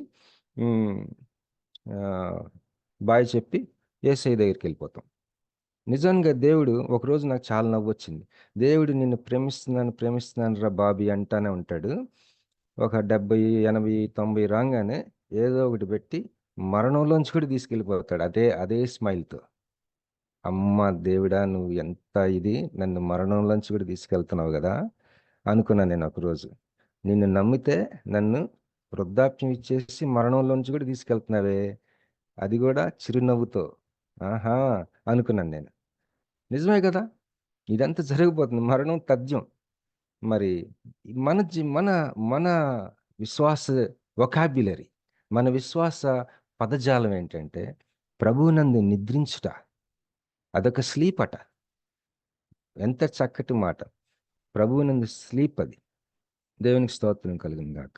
మరి ఈ ప్రవక్త అయిన ఎలీషాకి రోగం వచ్చినప్పుడు ఆ రాజుగారు చాలా ట్రబుల్లో ఉన్నాడు, శత్రురాజు విషయంలో. వస్తాడు, వచ్చి ప్రార్థన చేసి చెప్పమంటాడు. ఏడుస్తాడు ప్రవక్తను చూసి రాజుగారు. ఏడ్చి, అయ్యో మాకు నువ్వే కదా మాకు లైఫ్, నీకే ఇలాగ అయిపోయిందంటే అలాంటి ఏం పట్టించుకోడు ఆయన. ఎలీషా వచ్చిన పని చెప్పమన్నట్టు చూస్తాడు.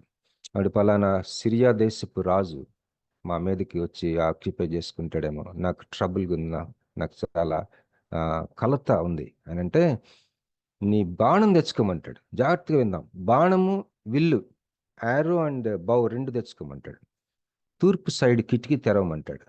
నువ్వు బాణం లాగి వేయి తూర్పు వైపు అంటే. అప్పుడు ఏం చేస్తాడు రాజు, బాగా బలంగా లాగేస్తాడు బాణం. అంటే శత్రువు మీద వేస్తున్నాడు అని తెలిసిపోతుంది అతనికి. రాజు అతను గుర్తుపెట్టుకోండి, యుద్ధ వీరుడు, యుద్ధం తెలిసినాడు. ప్రవక్త బాణం తీసి తూర్పు వైపు వెళ్ళమంటే తూర్పు వైపునే ఉండుంటాడు ఆ శత్రువు. కొట్టమంటున్నాడు ప్రవచనాత్మకంగా బాణాన్ని. కసితీర కొట్టాడు. ప్రవక్తకి హ్యాపీ. ఈ రాజుకి ఉండవలసిన మనస్తత్వం ఉంది శత్రువుని జయించే విషయంలోని హ్యాపీ. ఇప్పుడు చెప్తాడు, ఇంకా కొన్ని బాణాలు చేత్తో పట్టుకో అంటాడు. చేత్తో పట్టుకో కింద కొట్టమంటాడు. అప్పుడు ఆ రాజు ఏం చేస్తాడు, 3 సార్లు కొట్టి గమ్మునుంటాడు. అప్పుడు చాలా కోపం వస్తుంది. నీవు కొట్టమంటే నువ్వు 5 సార్లు 6 సార్లు కొడితే బాగుండు అనుకున్నాను. నీకు తెలుసు కదా ఒక సూచనగా శత్రు రాజును నువ్వు కొడుతున్నావని, కనుక నువ్వు 3 సార్లు కొట్టి ఆపేసావే, 3 సార్లే నీకు విజయం వస్తుంది. నీ జీవితంలో నువ్వు నాకులాగా ఆత్మీయ వార్ఫేర్ ఆపేసావేమో. ఎన్నో అద్భుతాలు చూసాం మేము కూడా. ఓ విశ్వాసంతో నేను వెహికల్స్ కొన్నాం, చేతిలో డబ్బులు లేనప్పుడు. దాదాపు 200-300 మందిని చేతిలో పైసా లేకుండా పోషించాం. మా వైఫ్ నడుస్తుంటే చర్మవ్యాధులు బాగుపడాయి. నేను చేయి పెట్టకుండా ఒకరోజు ప్రార్థన చేస్తున్నప్పుడు నేను అనుకున్న, ప్రభువా పరిశుద్ధాత్ముడా, నీవు నా మీద ఉంటే అదిగో ఆ కుర్రోడు అక్కడ దూరంగా మోకరించున్నాడు కదా, యు టచ్ హిమ్ అనగానే దన్మని పడిపోయాడు ఒకరోజు. ఇవన్నీ నేను చూశాను, ప్రభువా నీ శక్తి గొప్పది అనుకున్నాను. నేను ప్రభు నామ మహిమాత్మ చెప్పాలని ఆశతో చెప్తున్నాను. ఏంటంటే ఒకరోజు ఒక కుర్రోడు వచ్చాడు, మేము ఒక మీటింగ్కి వెళ్ళాం. ఆ కుర్రోడు వచ్చి యంగ్ ఫెలో, చాలా స్మార్ట్గా ఉన్నాడు. వచ్చి, బ్రదర్ నా కోసం ప్రార్థన చేయండి అనగానే నాకు స్వరం వినిపిస్తుంది లోపల, ఆడిబుల్ కాదు, నాకు తెలుస్తుంది ఏంటంటే ఎయిడ్స్ అని. నేను ఎప్పుడైతే నాకు వినిపిస్తుంది, ఆ కుర్రోడు చెప్తున్నాడు ఎయిడ్స్ అని, నాకు ఎయిడ్స్ అని. నేను స్టన్ అయిపోయాను. అసలు ఇంత చిన్న కుర్రోడికి ఎయిడ్స్ రావటం ఏంటబ్బా. సరే ప్రార్థన చేస్తాను, ఎందుకంటే నాకు ఆకలేస్తుంది, ఇంటికి వెళ్ళిపోవాలని. చాలా ఫాస్ట్గా ప్రార్థన చేస్తాం. మళ్ళీ నెక్స్ట్ డే వస్తాం, ఫాస్ట్గా ప్రార్థన చేసి ఇంటికి వెళ్ళిపోయాను. నెక్స్ట్ డే వచ్చినప్పుడు మీటింగ్ మళ్ళీ సెకండ్ డే కూడా ఉంది అక్కడ. నేను కుర్చీలో కూర్చున్నాను, నా ఎదురు కూర్చొని ఉన్నాడు వీడు. వాడిని చూస్తే నాకు దుఃఖం పొర్లుకొచ్చేసింది. నా దుఃఖం కాదు, పరిశుద్ధాత్ముడు ఇస్తాడు మనకు అప్పుడప్పుడు దుఃఖం. ఏడ్చుతున్నాను అనమాట. ఇలా రమ్మన్నాను, తల మీద చేయించి, నాకు నేనేం ప్రార్థించలేదు కానీ చాలా ఘోరంగా ఏడ్చాను. వచ్చేసాం.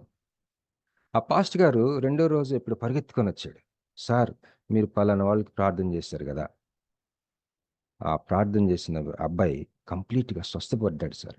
అది ఎలా తెలుసు మీకు అని అడిగితే, వాళ్ళు కొండ చర్యలో ఉంటారట, కింద నుంచి ఒక బింది వాటర్ కింద నుంచి పైకి తీసుకెళ్తారట. వైజాగ్లో కొండల మీద ఏటవాలుగా ఆ ఇల్లులు కట్టుకొని ఉంటారు, చాలా ఇల్లులు ఉంటాయి కొండల మీద.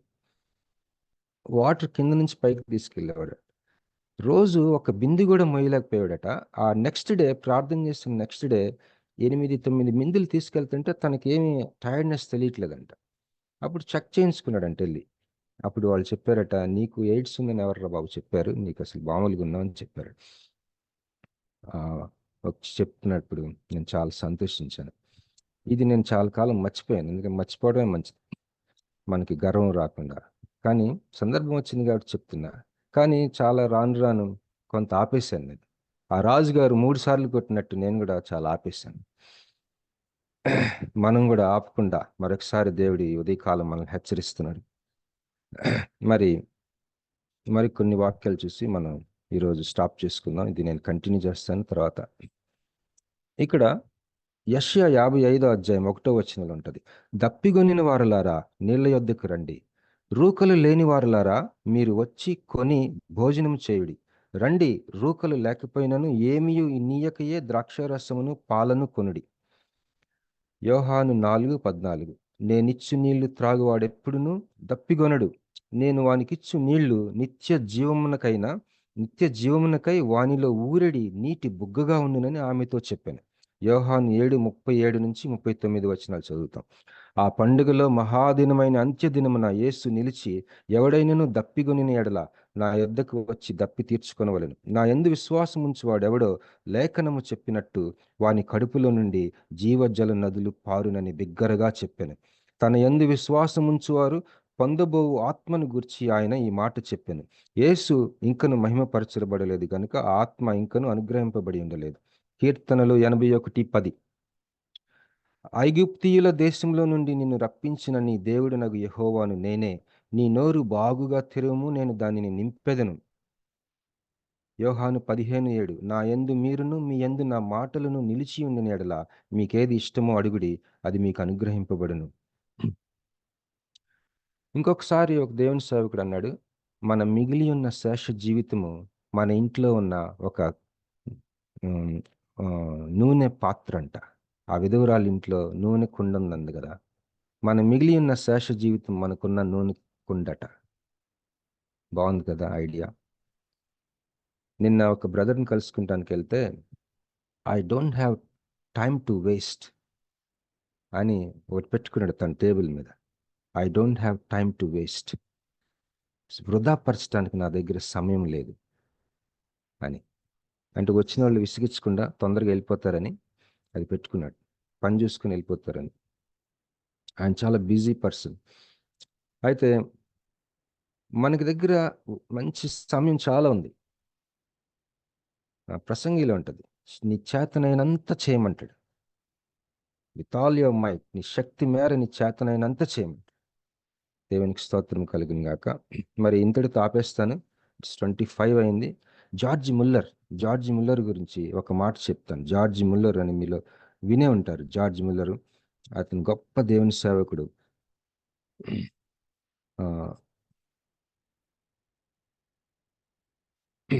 ఆయన తన జీవిత కాలంలో 10,000 మంది పైగా అనాథ పిల్లల్ని పోషించాడట విశ్వాసం మీద. నేను 1991 సంవత్సరంలో విశాఖపట్నం వచ్చాను. తర్వాత ఒక 3-4 సంవత్సరాలకి నా వైఫ్ని కలవటం జరిగింది. ఆవిడ అప్పటికి ఇక్కడ పనిచేస్తూ ఉన్నారు. తన ఆఫీస్లో ఒక బుక్ స్టాండ్లో జార్జ్ ముల్లర్ బుక్ ఉండేది. ఆ బుక్ చూసినప్పుడల్లా నేను ఎల్లో కలర్లో ఉండేది అది. ఆ బుక్ చూసినప్పుడల్లా నేను ఈ బుక్ను నేను చదవకూడదు అని నాకు అనిపించేది స్ట్రాంగ్గా. మేబీ సైతాన్ చెప్తా ఉంటాడు, నాకు ఇప్పుడు అర్థమవుతుంది. ఈ బుక్ మాత్రం నేను చదవను. కానీ నేను ఉండబట్టలేక ఆ బుక్ అడిగి తీసుకొని నేను చదివాను. చిన్న బుక్, మేబీ ఒక 70-80 పేజీలు ఉంటుంది. ఆ బుక్ నా జీవితాన్ని మార్చేసిందని చెప్పడానికి నేను వెనకాడిన. ఆ బుక్ చదువుతున్నప్పుడు విశ్వాసము ఒక సేవకుడు తల మీద చేయబెట్టి ప్రార్థన చేస్తే ఏ విధంగా నిక్షేపణ అవుతుందో ఇంపార్ట్ అయింది ఆ విశ్వాసం. ఏంటి ఆ విశ్వాసం అంటే, దయచేసి వినండి. దేవుడంటూ ఉంటే, ఆయన నా దేవుడైతే నా వ్యక్తిగత అవసరాలు ఆయన తీర్చడా? అది నా నమ్మకం. దేవుడు నాకు బట్టలు ఇచ్చాడు అద్భుత రీతిగా. ఒకసారి ఒక ఆయన ఫోన్ చేసి, బాబీ నా దగ్గర షర్ట్స్ ఉన్నాయి చాలా, అతను చాలా రిచ్ మ్యాన్. నేను 1-2 సార్లు వేసుకున్నాను, కొన్ని అయితే నేను అసలు వాడలేదు. నేను నీకు పంపించాలనుకుంటున్నాను, నువ్వేం అనుకోవు కదా అన్నాడు. ఏమనుకుంటామేందండి బాబు, నాకు అసలు బట్టలు లేవు సరిగ్గా, పంపించండి అంటే కారులో వెనక సీట్లో పెట్టి పంపించాడు. అన్నీ ఆ రోజుల్లోనే, నేను చెప్తున్న 96 ఆ టైంలో ఒక్కొక్క షర్టు 2000, 1500, 1000 అలాంటి ఖరీదు గలయి. మరి నేను నా వైఫ్ ఒకసారి స్విట్జర్లాండ్ వెళ్ళాం, జెనీవా. అప్పు సప్పులు చేసుకుని వెళ్ళాం. అక్కడ సేవకుల సదస్సు, నాయకుల సదస్సుకి వెళ్ళాం. మరి మావిడికి నాకేమో విశ్వాసంలో దూకుడు ఎక్కువ, మావిడికి కాస్త భయం ఎక్కువ. అయితే మా ఆత్మీయ తండ్రి ఒక మంచి హోటల్లో ఉన్నారు, వాళ్ళు సిటీ మధ్యలో ఉన్నారు. మేమేమో ఊరు బయట ఒక మామూలు హోటల్లో ఉన్నాం. మా హోటల్ ఒక రోజు ఖరీదు 5,000. అది చాలా తక్కువ అనమాట, అక్కడ అన్నిటికంటే తక్కువ. అది ఒక రోజు 5,000, రోజుకి 5,000. మేము మహా అయితే ఒక 1 వీక్ ట్రిప్ అది. అయితే మా స్పిరిచువల్ ఫాదర్ ఏమన్నాడంటే, ఇంకా మీకు ఒక రోజు టైం ఉంది, కాన్ఫరెన్స్ అయిపోయింది, ఒక రోజు బ్రేక్ ఉంది, మా ఫ్లైట్ నెక్స్ట్ డే అనమాట. ఆ 1 డే మాకు ఫ్రీ టైం అది. అప్పుడు ఆయన అన్నాడు, మా హోటల్కి వచ్చేయచ్చు కదా మీరు అన్నాడు. ఆయన వైఫ్ అంది, వాళ్ళు రమ్మంటుంది కాదు, వాళ్ళ బిల్లు నువ్వు కట్టాలంది. ఆయన నవ్వేసి ఊరుకున్నాడు, ఎందుకంటే ఆయన కూడా మాట అయిపోయి విశ్వాసం మీద జీవిస్తాడు అన్నమాట. అయితే వాళ్ళ హోటల్ ఖరీదు 17,000, జస్ట్ రూమ్ రెంట్, ఫుడ్ కాక, పర్ ఒక నైట్కి. సరే మా దగ్గర చిన్న డబ్బులు ఉన్నాయి, మళ్ళీ వెనక్కి వచ్చినప్పుడు మళ్ళీ ఎవరి దగ్గర అయితే తీసుకున్నా వాళ్ళకి ఇచ్చేయచ్చు అని పెట్టుకున్నాం. నేను అన్నాను, మనం వాళ్ళతో స్పెండ్ చేయొచ్చు కదా, మళ్ళీ మనకి ఇలాంటి సమయం రాదు, వాళ్ళతో మనం స్పెండ్ చేసినప్పుడు అది చాలా ఒక మెమరీ లాగా ఉంటుంది కదా అంటే, ఆవిడ భయపడింది, అంత డబ్బులు మన దగ్గర కష్టం కదా అని. సరే వెళ్దాం అని మొత్తానికి వెళ్ళిపోయాం. ఆ హోటల్కి వెళ్ళాం. రిసెప్షన్లో నుంచొని ఇంకా కట్టాలని నుంచున్నాం, నేను కట్టేశాను. అంతలోకి ఆ కాన్ఫరెన్స్లో ఒక ఆవిడ మమ్మల్ని గమనిస్తూ ఉంది. మేము జస్ట్ హలో అంటే హలో అన్నాము. ఆమె మా దగ్గరికి వచ్చి, ఎక్స్క్యూజ్ మీ, నేను మీ రూమ్ రెంట్ నేను కట్టచ్చా అంది. అంటే ఆల్రెడీ కట్టేస్తాం మేడం, దేవుడు నాతో మాట్లాడుతున్నాడు బ్రదర్, మీకు రూమ్ రెంట్ పే చేయమని. అంటే ఆల్రెడీ కట్టేస్తాం సిస్టర్ అంటే, పర్వాలేదు అని మమ్మల్ని బయటికి తీసుకెళ్ళి ఏటీఎంలో ఆ సమానమైన డబ్బులు తీసి ఇచ్చింది.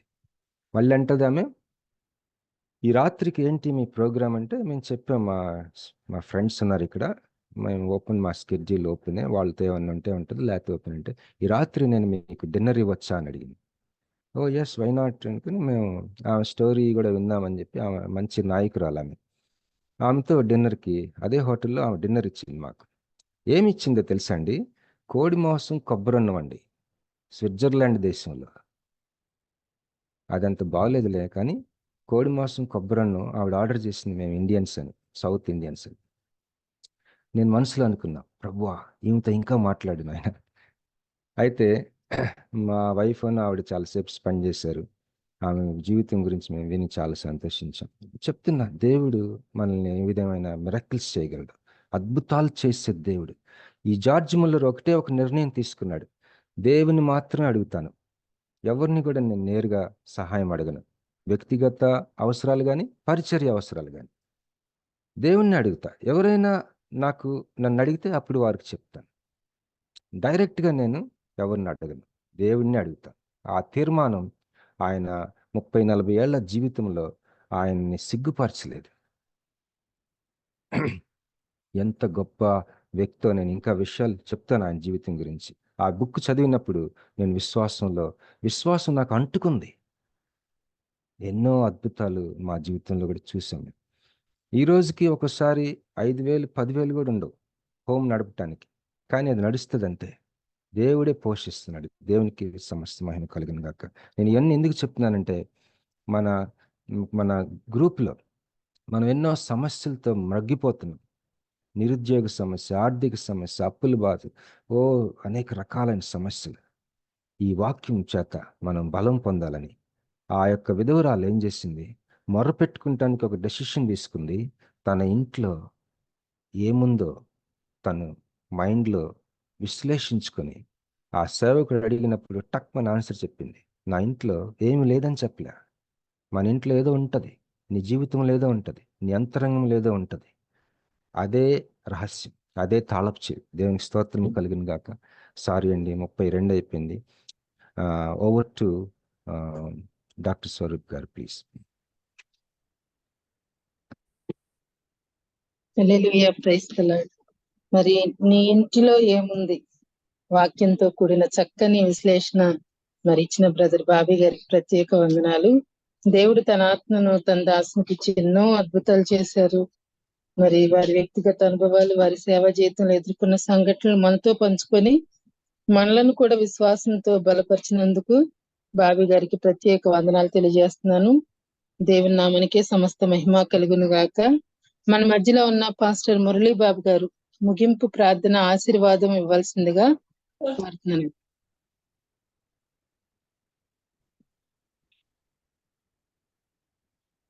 పాస్టర్ మురళీ బాబు గారు.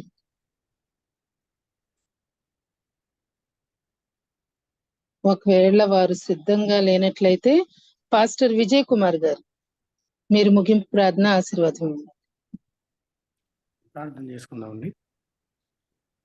మహోన్నతుడా, సర్వకృపానిధి తండ్రి దేవ, ఉదయకాలమున తండ్రి, మంచి విషయాలను తండ్రి, మరి తండ్రి ఇంటిలో ఏమున్నది అనేటువంటి ఒక మాట చేత తన యొక్క బాధను, పరిస్థితులను మార్చివేసిన దేవుడు, వాగ్దానం చేసినటువంటి దేవుడు, నమ్మకస్తుడు, వద్దమ ఆడజాడని దేవుడు. ఎట్టి పరిస్థితుల్లో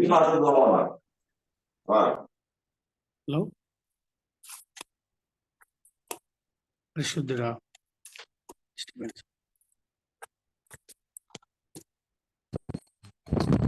పరిస్థితులు ఎలా ఉన్నప్పుడు మీరు మాకు సహాయకరంగా ఉంటూ అనేక విషయాల్లో తోడ్పడేటువంటి విధి విధానాల చేత అనేకమైనటువంటి మాదిరికరమైనటువంటి మాటలతో మమ్మల్ని హెచ్చరించినందుకే మీకు స్తుతులు చెల్లిస్తుంటున్నాం. నిజమేనైనా మరి తండ్రి 2వ రాజుల గ్రంథంలో మరి ఎన్నిసార్లు నువ్వు విజయం పొందబోతున్నావు అనేటువంటి మాట మీరు సూచించేవారుగా ఉంటున్నారు. అలాగే మేము వెంబడించలేకపోతే మరి వెనుకబడేవారుగా ఉంటున్నామని రాజును సూచించారు. ఇలాంటి ఎన్నో అద్భుతమైనటువంటి మరి బాబీ రత్నాకర్ గారి వ్యక్తిగత జీవితంలో కూడా పరాయి దేశంలో తండ్రి మరి మేలులు ఎలాగ వారు పొందుకొని ఉన్నారో ఆ మాటల చేత కూడా మమ్మల్ని అత్యంత ఉన్నతంగా అతన్ని ధైర్యపరిచినందుకే మీకు స్తుతులు చెల్లిస్తుంటున్నాం. ఈ ఉదయకాల భోజనాన్ని తండ్రి మేము కూడా భుజించి ఆరోగ్యకరమైనటువంటి వాతావరణంలోకి నేను నడుచుకోవడానికి సహాయం చేస్తున్నందుకే మీకు వందనాలు. మరణ స్థితిలో కూడా మమ్మల్ని ప్రేమించి మమ్మల్ని చక్కగా మీ సన్నిధికి చేర్చుకునేటువంటి మహోన్నతమైనటువంటి స్థితిని మాకు అనుగ్రహించి ఉంటున్నారు. నేను మరి మీ యొక్క గొప్ప సందేశం స్థితులు చెల్లిస్తున్నాం. అలాగే తండ్రి ఆయన పరిచర్యను, ఆయన యొక్క తండ్రి పనిపాటలను ఆయన చేస్తున్నటువంటి కార్యక్రమాలన్నింటినీ దీవించి ఆశీర్వదించమని వేడుకుంటున్నాం. అదేలాగే తండ్రి మరి మా మధ్యలో డాక్టర్ విజయ్ కుమార్ గారు అమ్మగారు వారి తండ్రి తల్లి గారు పోగొట్టుకున్నటువంటి ఆ దుఃఖాన్ని కూడా మీరు నిర్వీర్యం చేసినందుకు మీకు వందనాలు. ఆమె మీతో ఉన్నదని ఒకటి మంచి నమ్మకాన్ని ఈరోజు రత్నాకర్ అయ్య గారి ద్వారా మంచి మాటల ద్వారా ఆమెకు ధైర్యం ఇచ్చారు. మీకు వందనాలు. ఇలాగే తండ్రి మరి దుఃఖంలో ఉన్నటువంటి ప్రతి వారికి మీరు ఆదరణతో కూడినటువంటి మాటలు ఇస్తున్నందుకే మీ స్తుతులు చెల్లిస్తున్నాం. మరి అద్భుతమైనటువంటి యొక్క సందేశంలో ఉన్న అన్ని సారాంశాలను తండ్రి మేము చక్కగా అవగాహన చేసుకొని ఆ ప్రకారంగా నడుచుకొని జీవించడానికి ఏకాంత ప్రార్థన, సమస్యను బట్టి ఎలాగ ప్రార్థన చేయాలి, ప్రార్థనలో ఎంత బలం ఉన్నది అనేటువంటి మాటను కూడా మీరు మాకు తెలియజేశారు. ఇత్తబడినటువంటి ప్రతి మాటలో మరి తండ్రి శక్తి ఉంటున్నది. ఈ మాటలే మాకు జీవపు ఊటలై ఉంటున్నాయి కనుక తండ్రి ఆ మాటల్లో ఉన్నటువంటి పరిస్థితులను తండ్రి మేము అవగాహన చేసుకొని మీకు అనుకూలంగా మరి ప్రతి ఒక్క సన్నివేశాల్లో కూడా మేము మిమ్మల్ని ఎదుర్కొంటూ ఎల్లప్పుడూ మీతోనే జీవించడానికి సహాయ సహకారం అందించగలరని వేడుకుంటూ మరి ఇంతవరకు మీరు చేసినటువంటి మేలుకై స్థితులు చెల్లించుకుంటూ మరి దీని ప్రార్థన మరి తండ్రి మా ప్రభు మా రక్షకుడు మీ ప్రియకుమారుడైన యేసుక్రీస్తు నామములో అడుగుచు అలాగే తండ్రి యొక్క ఇలాంటి ఒక మంచి వర్తమానాన్ని వినడానికి జూమ్ మీటింగ్ లో ఉన్న కొరియర్ తన పెద్దలందరినీ కూడా దీవించి ఆశీర్వదించడానికి వేడుకుంటూ యేసు నామములో అడిగి పొందుకుంటున్నాము తండ్రి, ఆమేన్. పరలోక ప్రార్థన చేసుకున్నామండి. పరలోకమందున్న మా తండ్రి, నీ నామం పరిశుద్ధపరచబడును గాక, నీ రాజ్యం వచ్చును గాక, నీ చిత్తం పరలోకమందు నెరవేర్చిన ప్రకారం భూమి మీద నెరవేరును గాక. నేడు మాకు అనుదిన ఆహారమును మాకు దయచేయండి. మా తప్పిదములు క్షమించిన ప్రకారం ఇతర తప్పిదాలను క్షమించే భావం శోధనలపై కత్తిని తప్పించి తప్పించండి. ఎందుకంటే రాజ్యం శక్తి మహిమ నిరంతరము నీ వహించినైనా ఆమె ఆమేన్. మన తండ్రి అయినటువంటి దేవుని ప్రేమ, ప్రభువైన యేసుక్రీస్తు కృప, పరిశుద్ధాత్మ యొక్క అన్యోన్య సహవాసము ఇప్పుడు ఎల్లప్పుడు నిరంతరం చేరువచ్చిన అందరితో కూడా నిలిచి ఉండును గాక. Amen. Amen. Thank you. Thank you pastor గారు. వాక్యం అందించిన బాబీ గారికి, ఆశీర్వాదం ఇచ్చిన విజయ్ కుమార్ గారికి ఒక ప్రత్యేక వందనాలండి. మరి రోజు ఇదే జూమ్ లో కలుసుకుందాం. సేమ్ లింక్ అండి. మరి ఈ రికార్డెడ్ మెసేజెస్ అన్ని యూట్యూబ్ లో అవైలబుల్ ఉంటాయి. దయచేసి మీకు సమయం ఉన్నప్పుడు తప్పకుండా విని ఆశీర్వాదం పొందవలసిందిగా కోరుతున్నానండి. ముగించుకుందాం. థ్యాంక్ యూ అండి అందరికి. Thank you brother, thank you sister. Praise the Lord. Praise Lord అండి.